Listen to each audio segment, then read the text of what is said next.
Welcome back, my friends, to another episode of the Shema podcast. I appreciate, as always, tuning in to the show. And with the upcoming holiday of Hanukkah, I, of course, wanted to discuss and really get into the inner meaning and things we should be contemplating right now. But backed by popular demand, I am bringing on our friend, David Block. Many of you have told me you loved having David on. And when Rabbi Yokov Wolbe told me he listened to both our podcasts, I mean, Rabbi Yokov Wolbe is either doing podcasts or learning Torah. I see him. I'm around him all the time. He's like, even at shul, if there's like 10 minutes before Mincha, when everyone else is sort of talking, he has his book in a text. Like, why waste 10 minutes gabbing when I could be learning Torah? So the fact that he listened to our podcast was another set of messaging that I definitely need to have David back on. And I always just enjoy talking with him and sharing insights with them. So I'll bring him on right now and we'll get into it and we'll discuss the inner meaning, what we should be contemplating for this upcoming holiday of Hanukkah. Welcome to the Shema podcast, the podcast for the perplexed, where Torah insights intertwined through personal stories as well as interviews with leading Torah scholars demonstrate the empowering qualities of Torah and mitzvot. For more great Torah learning through Torch, the Torah Outreach Center of Houston, go to torchweb.org. Now to the show. David, welcome back to the show, my friend. Hello, Dan. I'm happy to be here, and I'm honored to be here. Thank you. I have literally had a lot of people tell me that they love having you on. I don't know if it's the Alabama accent, the wisdom, all those things in combination, but we all enjoy having you on and hearing your insights.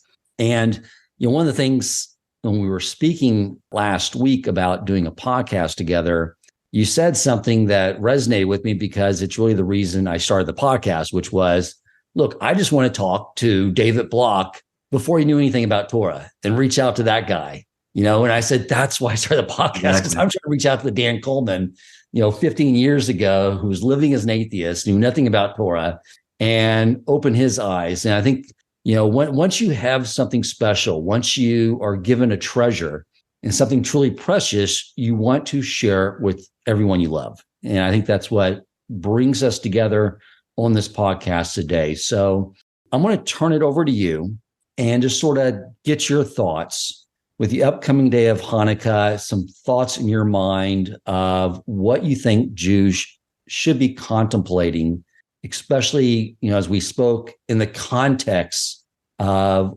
current world events. Thanks a lot, Dan.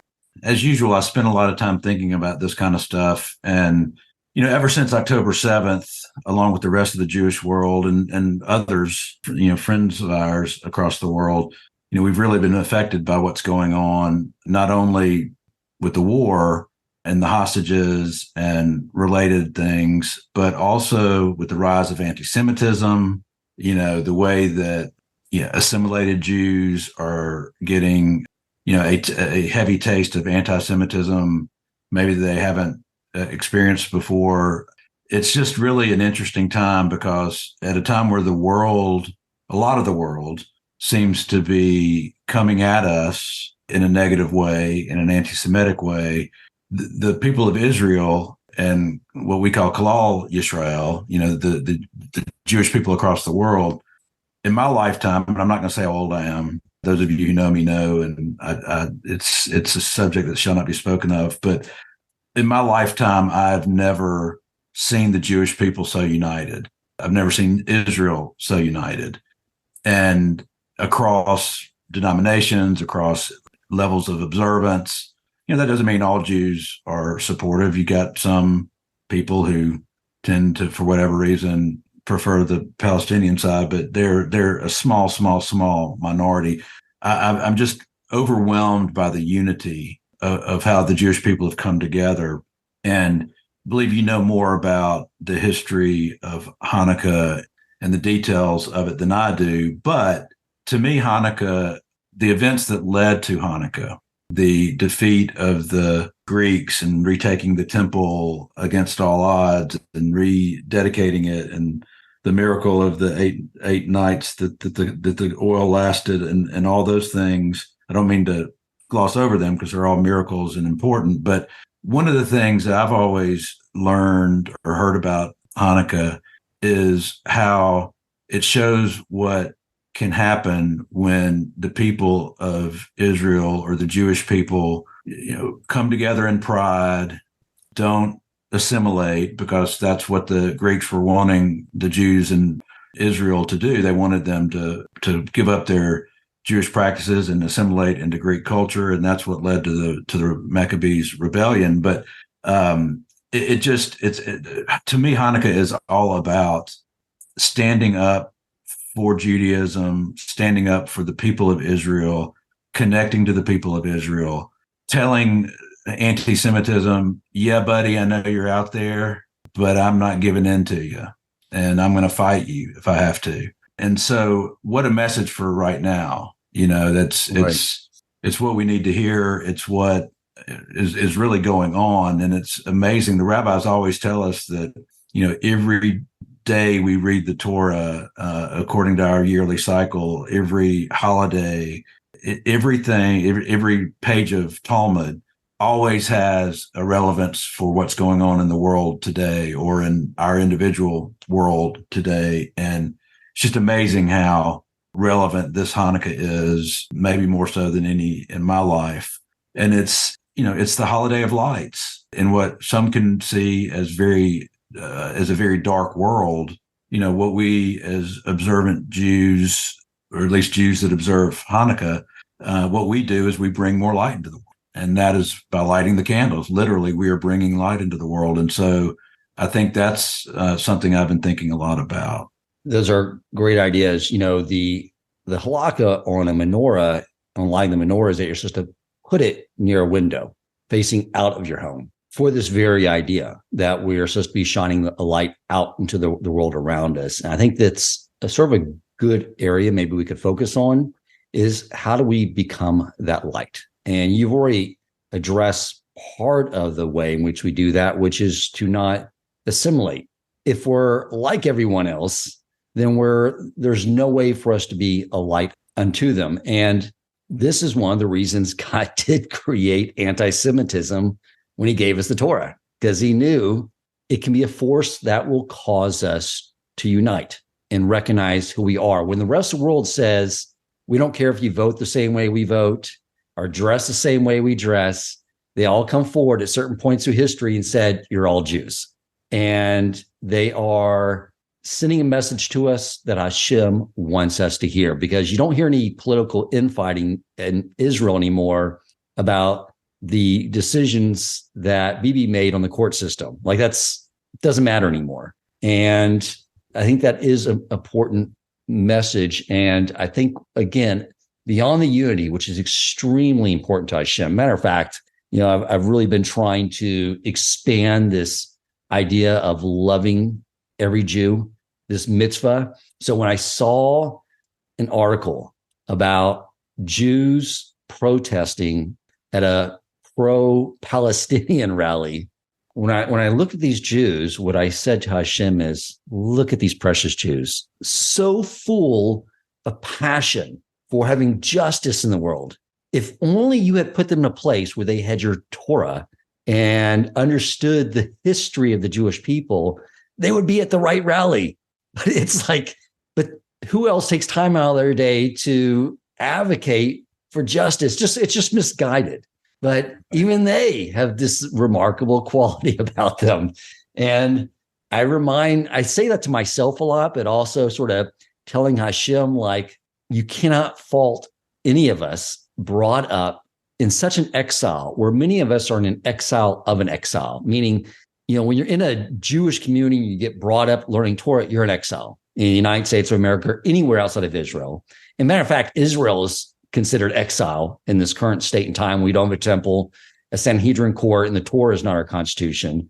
But when you are brought up with void of Torah, it's like an exile within an exile. It's very much darkness. And this is the time of year when the days become shorter. And this is the whole idea of Hanukkah, is that now our light shines a lot brighter. And, when you look at the idea of Greek culture and what they were wanting us to subscribe to was an idea that nature is being run independently of any creator. And therefore, physicality should be enjoyed for its own merit as it ends to itself. Physicality, prosperity, sexual licentiousness, all these things, just enjoy them. And I was reading an interesting idea from Rabbi Nachman, where really distilled down this idea of das, which means knowledge in Hebrew. And I believe, I should have fact checked this before I got on this recording with you, David, but I believe the first time the word das is mentioned in the Torah is when it says, and Adam knew Eve, referring to the intimacy between them through marital intimacy. And you think about that act, there's nothing between each partner beyond clothing. It's a total knowing each other. And what Rabbi Nachman was saying, the idea of das, true das, is seen beyond nature, just like Hashem, when he did not want us to live in the desert in that spiritual cocoon, but wanted us to go into the land of Israel. He wanted us to be able to find him beyond nature. And that's the test right now that he wants us to do, is seeing beyond all that. But we could probably go back a little further, because right now, this battle we're having with Hamas is sort of this battle with Ishmael, the descendants of Ishmael. If you look at our family tree with our cousins, we have first Abraham has Ishmael with his maidservant Hagar, and then he has Isaac with Sarah, and Ishmael he sends away. And then from Isaac, we get Yaakov and Esau, and Esau gets sent away. So you see this branch of souls being formed in the pieces that are being sort of pushed off to the side. And really what this battle with the Greeks, the Romans, what became, Western civilization, the church, the United States of America, we are living in Esau's world. This is Roman culture. Rabbi Cohen told me, who is a rabbi, teaches for torts and teaches Kabbalah, that it's not by accident that during World War II, the ad was, Uncle Sam wants you. Because the angel that in our last week's Parsha that Yaakov was struggling with, Esau's angel, was the angel that we abbreviate and call Sam. And he is the guardian angel of the United States of America, Western civilization. And this is where we find ourselves in this battle. I mean, you see the arrogance of mankind that they think they can destroy the world. Like it's amazing that, when you and I grew up in the 80s, remember the Cold War and all the movies coming out about remember all that? And it was going to be this horrible end fate of mankind. Oh, yeah. Wait a second. I'm sorry. I don't remember that. I was too young. I don't remember that. No, I did. That was remember that.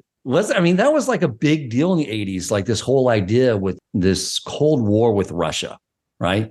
What's amazing is that Rabbi Yaakov Wolbe told me that the Jews who grew up in a Torah observant world, knowing Torah, not even a concern on their mind whatsoever, because they know Hashem's not going to let anyone destroy the world. And now you see it with this fear that we'll destroy the world through global warming or climate change. And I'm not taking away from our responsibility as a mitzvah to be fiduciaries over the world around us, but the idea that we will somehow destroy his world, that whole belief system is based on nothing but atheism. Because whenever I have my friends I grew up with that are huge atheists, when I started becoming religious, their holiday was Earth Day. They were really, concerned about global warming. And I remember telling them, it's like, you see, everyone has a religion in the end because everyone wants to believe in something bigger than them. So, yeah, there's, I wish I could remember who said it, but there's a famous quote along the lines of, when people don't believe in God, they'll believe in anything. And those things become their God. I wanted to ask your thoughts on something you mentioned earlier about what Rebbe Nachman said about true to us. He said, if I heard you right, that really that kind of knowledge, that kind of intimate, full, no barriers between the two of knowledge between you and Hashem means that it's realizing that there is no physical. I wanted to ask your thoughts on, would another way of saying that be that yes, there is a physical world that we're obviously implanted into, but that's not what is real in terms of what matters to our mission and to our soul. And if anything, it's a distraction, it's a barrier to connecting to God, to knowing what our real purpose is, and that sort of thing? Or was he really saying literally there is no physical? He wasn't saying there's no physical. Maybe I should say that over again, but think of like nature is the garment Hashem uses to interact with us. Right. So it's very much real, and it's important to observe everything in this world, because everything he created in this world is there as a metaphor for us to develop a relationship with him. It's just the idea that Hashem is not intimately controlling all the events around the world for the ongoing improvement of mankind. Gotcha. There's a great book I'm rereading for the second time by Rabbi Akiva Tatz, T-A-T-Z, called Living Inspired. And I think the last time I read it was like 5 or 6 years ago. It's a fantastic read. I'm reading it again and realize I forgot a lot of the concepts. So I'm reading a chapter, putting it down, contemplating it, and then rereading it again, because I'm afraid, when you read one of those books and you're afraid, like, if I put it back on the bookshelf, I don't want the ideas to rest on the bookshelf. I want them implanted in my mind and the way I interact with the world. But he brought this whole idea of time and the holidays throughout the year to a much deeper level than the way I understood it before. So I've always said, one of the things I always learned was that time is not linear. It's like a spiral moving higher.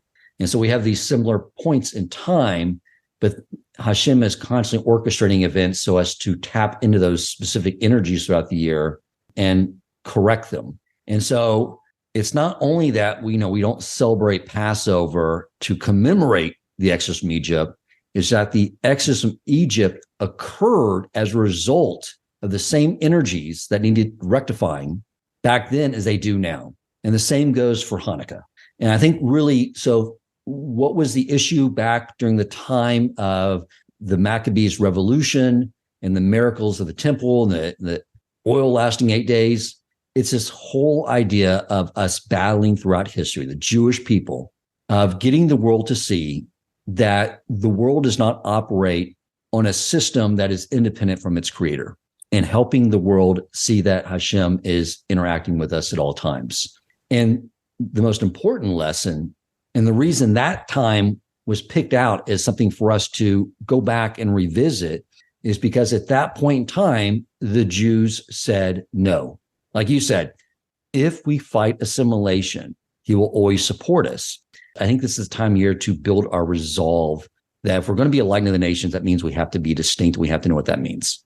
Well, it happened in Nazi Germany and in Israel, that in Germany back in the late 1800s and through the early 1900s until the Holocaust and the war, Germany was known as the most, liberal nation in the West, and highly educated, and Jews badly wanted to assimilate and be a part of that and be, as close to Christian members of that society as they could be, while still holding on to some Judaism. And so they created these reformations to Judaism to try to be more like the Christians. But when Hitler came, he didn't care how assimilated you were. If you're a Jew, you're a Jew. And it was the same thing with the attacks in Israel. I'm not saying that the Jews that were attacked on October 7th were all, secular or whatever, but they certainly were, a high proportion of them were very much in favor of trying to help out the Gazans and to help raise their standard of living. And they hired them to come work in their kibbutz, so people could have the financial wherewithal to lift their family out of poverty and so forth. When Hamas came through the breach in the fence, they didn't care. They're Jews. So it's almost like, right. You can't, this is a totally wrong way of saying it, but it's like, you can't shed it, so own it. Absolutely. It's like, you can't, you're still a Jew to the people that are anti-Semitic, no matter how un-Jewish you are. I wanted to make that point about the fallacy of man, if I just act more like the people around me, it'll be better for me in the long term. My Judaism won't be held against me. That has proven false in our history. Right. It's a promise made in the Torah, and it's been, and all the empirical evidence over the last 3,300 years has proven that time and time again. Hashem means it. We have a very important responsibility. He wants us to be distinct in order to elevate the rest of the world. And I think, and we brought this up before, but I know when I was just sort of growing up in the secular world, reform world, that a lot of Jews have a hard time stomaching this idea of us being the chosen people, because by nature, we come from Abraham and we have this sense of humility within us. But I think to understand that properly is that it wasn't that God chose us, is that we chose Hashem. We chose his Torah and we chose him. And we should not at all be thinking with a sense of entitlement, but with a sense of responsibility. That's what that means. And the question every Jew needs to ask themselves is, are they going to live up to that responsibility to the best of their ability? And I've been thinking about this a whole lot since you and I talked recently, but also, off and on for years. But a couple of things I wanted to say about it. One is, like you said, being the chosen people, or our purpose to be a light unto the nations. When you study the Torah, you learn that God created the world. On every level of existence, there's a hierarchy. When he created the world, the first days of creation are creating, like, literally the actual physical world, the land and the seas and the skies. But when he started making living creatures, each time he created a living creature, he started off with swarming things, and then birds, and then land animals, and then, man, and there's a hierarchy in everything that God creates in the physical world. And even within Jews, maybe hierarchy isn't the right word, an order, roles, functions, everything has its purpose. And even within Jews, there's the people of Israel, there's the Levites, and there's the Kohanes. And, right. It's like that with people too. And we are supposed to, our role is to show the world the light that comes from realizing that God is out there, and that he wants a relationship with us, and that he, gives us rules to live by, to make this world what it can be in its fullest potential. That's what you meant earlier when you said it comes with a responsibility.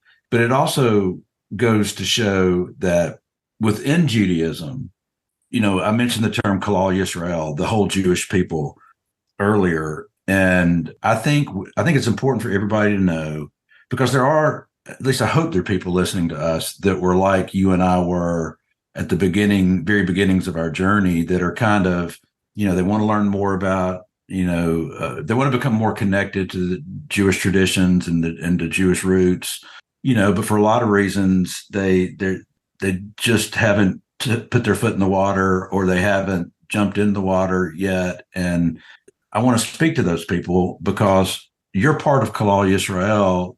We all contribute to the mission of the Jewish people by just doing the things that we can do, by doing the mitzvahs that we can do.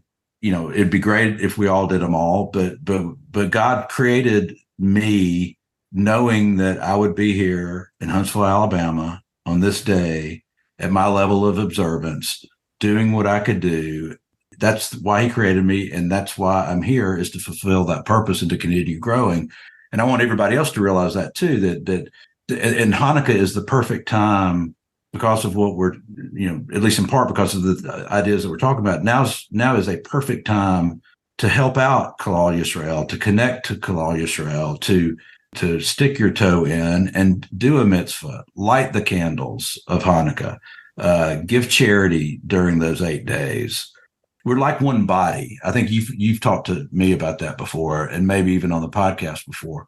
It's like, I may be, a small part of a little bit of, or the pinky toenail, and somebody else may be the heart, but I'm doing my role. and when we all do our role, you see things like the Maccabees and the victories they had. You see things like the people of Israel, the people of Israel when we, came back to Canaan and conquered it. You see it with what's going on with Israel now, the modern miracle that the state of Israel even exists.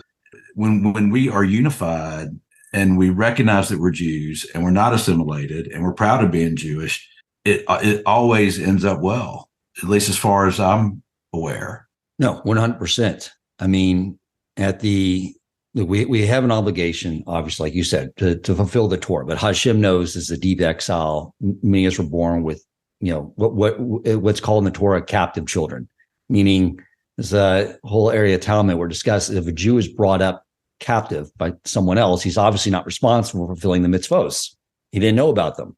And so we live in an era where majority of us are brought up as captive children. We were never exposed to Torah. But once we get that light, once we hear a podcast, whatever it may be, we need to begin to pursue it. And as I mentioned, the Torah is the interface Hashem created for the Jewish people of finite creation to connect to their infinite creator. I want to discuss some of the things around, like you and I, the way we are brought up. I mentioned this to you. When I grew up, we had, instead of a menorah in the front window, we had a Christmas tree, and we had menorah on the other side of the house. And my family, who grew up in the South, my mom's from Birmingham, Alabama. My father's from Nolens, Louisiana. And what they were trying to do, and they were trying to take the same ideas that were sort of happening in Germany at the turn of the last century, is like, look, if we're going to have a successful life in the United States of America, let's blend in and be like them. And they would always say, like, there's nothing religious about what we're doing. It's a pine tree. It smells nice. It did smell nice. And what's religious about a fat man in a red suit that I convinced you that was bringing toys to you once a year? There's nothing religious about it. And they're right. There was nothing religious about it. But there's also nothing religious about Hanukkah. And that is the slippery slope we play when we're adapting and not keeping ourselves and making ourselves distinct.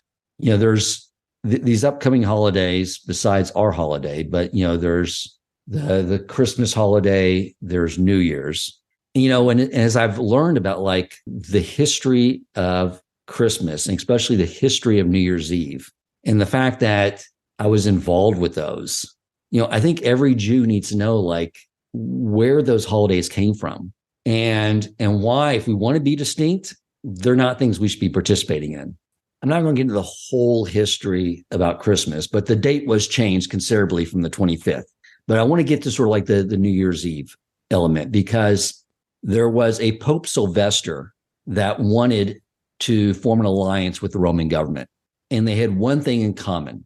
They both hated Jews and they wanted to kill Jews. That was the alliance. And if you study Christian history, I tell anyone who's in business, like if you're in a business where you want to do lots of acquisitions, study the church, because they knew exactly how to do it. You go and you acquire their cultures and incorporate them into your own. And that's where the Christmas tree came from, and Santa Claus and the Christmas caroling and all those things. But I want Jews to understand this about New Year's Eve, is that what Rome did was they always had a period of time where there was a free fall to go out and kill Jews. And it was during this period of time between December 25th and December 31st. And they would go out, they would get drunk, often, going through the neighborhoods naked, and they could kill Jews, rape Jews. So this whole period of December 25th through December 31st was, for most of our history as Jews, the most horrifying experience. And so many Jews have a custom of not studying in the middle of the night, because at that point in time, they couldn't light candles because they had to turn all the lights out and make sure they were hidden from the Christians and the Romans that would come out during that period of time and inflict harm on them. So when I learned this and really was studying like what was going on back then, me going out and celebrating back in my 20s when I used to go out and party a lot, but celebrating New Year's Eve was no different than celebrating, because I was basically celebrating Pope Sylvester's birthday, who killed so many Jews and created so much havoc and horrible things for them, it was akin to me going out and celebrating Hitler's birthday. Because I know a lot of people now would say, Dan, come on, that's not why I go out and party on New Year's Eve. I party just because that's not what it means anymore.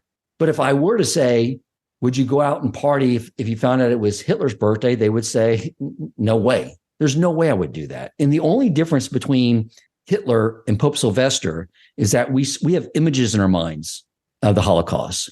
We have pictures, we've seen videos, we've heard people speak who lived through those atrocities. That's why that's more real. But I promise you, my friends, that the atrocities that were committed to our brothers and sisters under the reign of Pope Sylvester during this time of year were just as horrific. And I think, when you hear this, you learn this, it's a reason, it's a way for us to be distinct. Don't get wrapped up in all this absolute anti-Semitic nonsense. I just wanted to add that Pope Sylvester also convinced Constantine to prohibit Jews from living in Jerusalem. It's amazing to know how consistent in our history the people that want to kill us and rape us and oppress us, it's been a part of our history for a long, long time. But on the positive side, we've survived. The Roman government didn't survive. I was talking about the family tree in the beginning, and our first cousins from Ishmael, which became the Muslims, and then Esau, which became Greece and Rome and Western civilization and Christianity. That initial battle, the biggest battle, took place over the most time with the descendants of Esau. And look, you and I, we know us Christians, we love our Christian friends. Okay. It's not like, but the reality is more Jews have died over history from Christians than Muslims.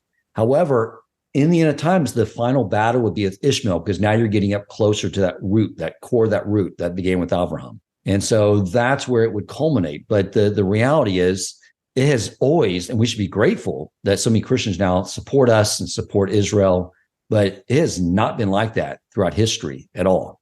They would take our Talmud, which was written by hand. There was no printing press. They were writing that by hand, and they would burn wagon loads of it.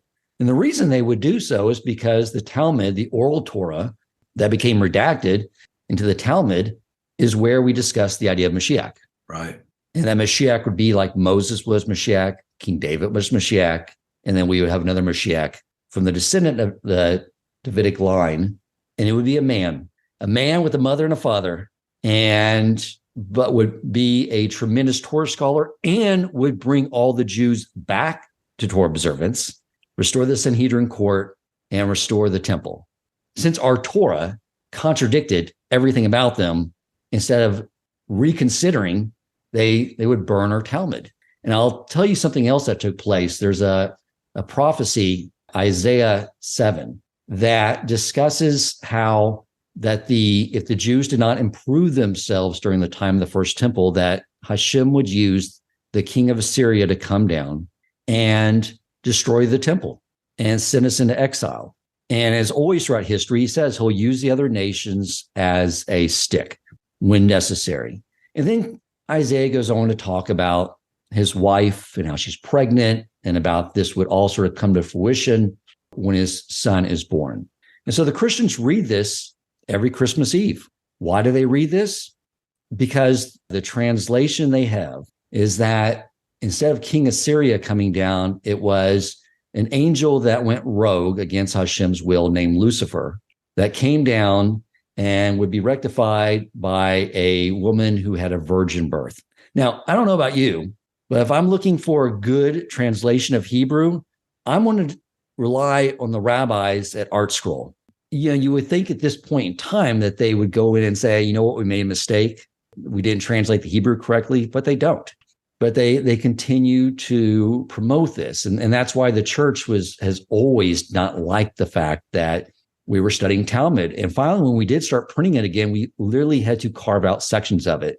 And then we were able to restore them in the last 100 years. We kept them sort of underground because otherwise they would burn them. Thank God that the relationship with the majority of our Christians that's been resolved.